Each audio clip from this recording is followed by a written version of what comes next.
కార్తీక పురాణం 4వ అధ్యాయం 25/10/2025 శనివారం. మూలం స్కాంద పురాణాంతర్గత వశిష్ఠ పురోక్త కార్తీక మహత్యం. 4వ అధ్యాయం. మళ్ళా వశిష్ఠ మహాముని జనక మహారాజు గారికి ఇలా చెప్పటం ప్రారంభించారు. ఏమని అంటేను, కార్తీక మాస వ్రతము యొక్క ప్రభావం వల్ల బ్రహ్మరాక్షసులు జన్మ నుంచి విముక్తి పొంది వాళ్ళందరూ కూడాను శివ సాన్నిధ్యాన్ని పొందారు కాబట్టి అని చెప్తుండగా జనకుడు అడిగాడు, మహాతపస్వి, తమరు తెలియచేయు ఇతిహాసములన్నీ విన్న కొద్దీ వినాలనిపిస్తున్నాయి. కార్తీక మాసంలో ముఖ్యంగా ఏమేమి చేయాలో, ఎవరిని ఉద్దేశించి పూజ చేయాలో వివరించండి అని కోరాడు. వశిష్ఠుల వారు ఇట్లా చెప్పటం ప్రారంభించారు. జనక మహారాజా, కార్తీక మాసమందు సర్వ సత్కార్యములను చేయవచ్చు. అన్ని మంచి పనులే చేయాలి. దీపారాధన అన్నిటికన్నా ముఖ్యం.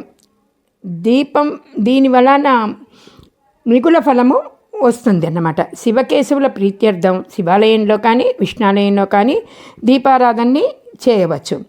సూర్యాస్తమయం అందు కానీ దీపమును ఉంచితే సర్వపాతకములు కూడా పోగొట్టుకొని వైకుంఠ ప్రాప్తిని పొందుతారు. కార్తీక మాసమందు హరిహరాదులు సన్నిధిలో ఆవు నేతితో కానీ, కొబ్బరి నూనెతో కానీ, అవిసె నూనెతో కానీ, విప్ప నూనెతో కానీ, ఏది దొరకనప్పుడు ఆమదంతో కానీ దీపాన్ని వెలిగించి ఉంచవలను. ఈ ఆమదం అనేది ఒక కార్తీక మాసంలో మాత్రమేనండి. దీపారాధన ఏ నూనెతో చేసినా కూడా మిగుల పుణ్యాత్ములుగాను భక్తి పరులుగాను అవటమే కాకుండా అష్ట ఐశ్వర్యాలు కలిగి శివ సన్నిధికి ఎగుతారు. అంతేముండో. దీనికి ఒక కథ ఉన్నదన్నమాట, ఇతిహాసము వినండి. పూర్వం పాంచాల దేశంలో పాలించుతున్న రాజుకి సంతతి లేక అనేక యజ్ఞయాగాదులు చేసి తనకు విసుగు చెంది గోదావరి తీరానికి నిష్ఠతో తపమాచరించుకోవటానికి వచ్చాడు. అక్కడికి వచ్చినప్పుడు పిప్పలాయనుడు అనే మునిపుంగవుడు చూసి, పాంచాల మహారాజా, మీరేంటి ఇలా వచ్చి మీరెందుకు తపస్సు ఆచరిస్తున్నారు, మీ కోరిక ఏమిటి అని ప్రశ్నించాడు. ఋషిపుంగవ పాంచాలరాజు చెప్పడం ప్రారంభించాడు.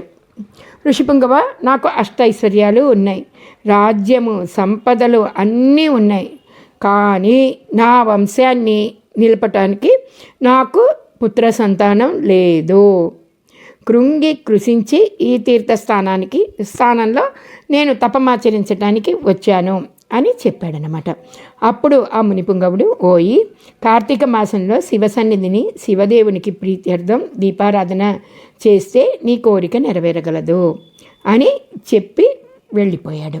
వెంటనే పాంచాల మహారాజు తన దేశానికి వెడలి పుత్ర ప్రాప్తికై అతి భక్తితో, ఇక్కడ భక్తి ప్రధానమండి, శివాలయానికి కార్తీక మాసంలో 1 రోజులు దీపారాధన చేయించి దాన ధర్మాలతోటి నియమనిష్టాలతోటి ఆయన మనస్ఫూర్తిగా ఆ వ్రతాన్ని చేర్చేశాడు. దాన్ని ప్రసాదాన్ని ప్రజలకు పంచిపెట్టి విడవకుండా 1 దినాలు కూడా ఇలా చేశాడన్నమాట. ఆ మునిపుంగవుడు ఎలా చెప్పాడో అలా ఆ రాజు ఆచరించాడు ఆ కార్తీక మాస వ్రతాన్ని. తత్పుణ్యకార్యాల వలన ఆ రాజు భార్య గర్భవతి అయి క్రమంగా 9 మాసాలు నిండిన తర్వాత ఒక శుభముహూర్తంలో ఒక కుమారుణ్ణి కన్నది. రాజకుటుంబీకులు మిగులు సంతోషించి తమ దేశమంతా కూడా పుత్ర ఉత్సవాలన్నీ కూడా చేయించి బ్రాహ్మణులకు దాన ధర్మాలు చేసి ఆ బాలునికి శత్రుజిత్ అని నామకరణం చేశారు. చేయించి అమిత గారాభంగా, మరి లేక పుట్టిన కొడుకంటే ఎవరైనా అమిత గారాభంగా పెంచుకుంటారు కదండి, అలా అమిత గారాభంగా పెంచుకున్నాక కార్తీక మాస దీపారాధన వలన పుత్ర సంతానం కలిగించడం వలన తన దేశమంతా కూడా ప్రతి సంవత్సరం కార్తీక మాస వ్రతాలు దీపారాధనలు చేయండి రాజుగారు శాసించాడు. ఎప్పుడైనా రాజు దాకా వెళ్ళింది ప్రజల్లోకి ఖచ్చితంగా వస్తుందండి. శాసిస్తే అందరూ కూడా దానిని అమలుపరుస్తారు. రాజకుమారుడు శత్రుజిత్ దినదిన ప్రవర్ధమానుడగుచు సకల శాస్త్రాలు చదివి ధనుర్విద్య, కత్తి సాము మొదలుగున్నవి నేర్చుకున్నాడు. కానీ యవ్వనం రాగానే దుష్టుల సహవాసం వలన, తల్లిదండ్రుల గారాబం చేత, తన కంటికి ఏ స్త్రీ అయితే కనబడుతుందో దానిని బలాత్కరించేసి తన ఎదిరించిన వారిని చంపేసేవాడు కూడా అన్నమాట. దండించుతూ తన కామవాంఛను తీర్చుకోగలిగాడు. తల్లిదండ్రులు కూడా తనకు లేక కలిగిన కుమారుడవటం వలన అతన్ని చూడనట్లు వదిలేశారు. శత్రుజిత్తు ఆ రాజ్యంలో తన కార్యములకు అడ్డు చెప్పువారు లేకపోవటం వలన కత్తి పట్టుకొని ప్రజలను భయకంపితుల్ని చేస్తూ తనకేం కావాలో దానిని తీసుకునేవాడు. ఇట్టా తిరుగుచుండగా ఒకరోజు ఏమైందంటే, ఒక బ్రాహ్మణ పడుచుని చూడటం తటస్థించింది. ఆమె ఒక ఉత్తమ బ్రాహ్మణుని భార్య, మిగుల రూపవతి. ఆమె అందచందాలకు వర్ణించటానికి మన్మధుడికైనా కూడా సఖ్యం కాదు. అలాంటి స్త్రీని కంటపడంగానే రాజకుమారుడు మతి మందగించింది. కొయ్యబొమ్మ వలె నిశ్చేతుడై కామ వికారంతో ఉండిపోయాడన్నమాట. ఆమెని సమీపించాడు, తన కామవాంఛను తెలియచేశాడు. ఆమె కూడా అతని సౌందర్యానికి ముగ్ధురాలైపోయి శీలము సిగ్గు విడిచి అతని చేయి పట్టుకొని తన శయన మందిరానికి తీసుకుని పోయి భోగములను అనుభవించుతూ ఉన్నారు. ఇట్లా వీళ్ళిద్దరూ వాళ్ళ ప్రేమలో వాళ్ళు ఉంటూ ఉండగా అర్ధరాత్రి వేళ ఒక అజ్ఞాత స్థలాన్ని వీళ్ళిద్దరూ ఎంచుకున్నారు వాళ్ళ కామవాంఛని తీర్చుకోవటానికి. కొంతకాలం జరిగింది. కొంతకాలానికి ఈ సంగతి ఆమె మగనికి తెలిసి పసికట్టి భార్యని రాజకుమారుణ్ణి ఒకేసారిగా ఎలాగైనా పట్టించుకోవాలని నిశ్చయించుకుని ఓ ఖడ్గాన్ని, అంటే వాళ్ళని చంపేద్దాం అనుకున్నాడు, సంపాదించి సమయం కోసం వేచి చూస్తూ ఉన్నాడన్నమాట. ఇట్లా ఉండగా కార్తీక మాసం శుద్ధ పౌర్ణమి రోజున ఆ ప్రేమికులు ఇరువురు కూడా శివాలయాన్ని కలుసుకోవటానికి నిర్ణయించుకుని ఎవరికి వారు రహస్య మార్గంలో బయలుదేరి వెళ్ళిపోయారు. ఈ సంగతి ఎట్టలో గట్ట పసిగట్టాడు ఈ బ్రాహ్మడు. అంతకు ముందే కత్తితో సహా బయలుదేరి గర్భగుడిలో దాగి ఉన్నాడు. ఆ కాముకులిద్దరూ గుడిలో చేరుకుని గాఢాలింగనం అనర్చుకున్న సమయంలో చీకటిగా ఉంది, దీపాన్ని పెట్టుకుందాం అనుకున్నా. దీపం ఉంటే బాగుంటుంది కదా అని రాజకుమారుడు ఆమె తన పైటను చించి అక్కడే ఉన్న ఆముద ప్రమిదలో ముంచి దీపాన్ని వెలిగించింది. తర్వాత వారిరువురు కూడాను వాళ్ళ ఆనందంలో వాళ్ళు ఉన్నారన్నమాట.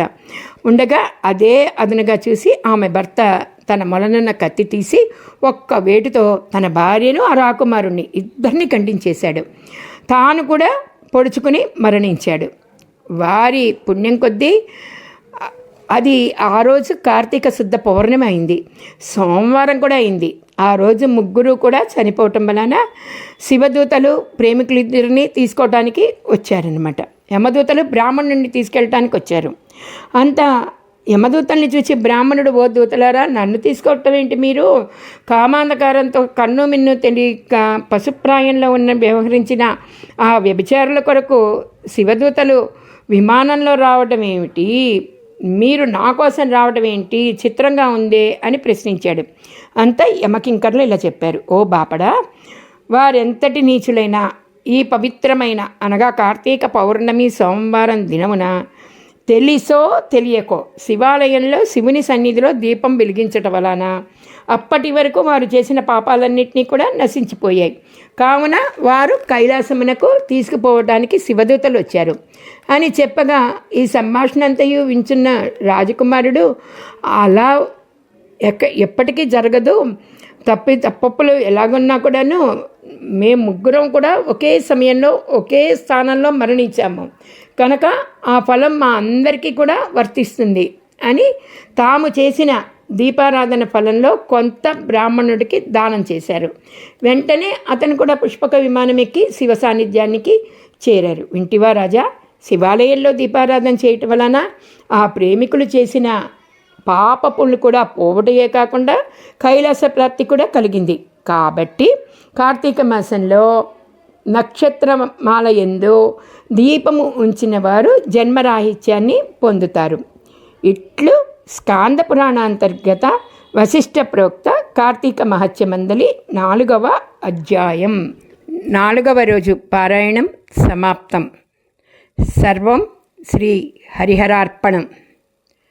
దానములు: నూనె, పెసరపప్పు.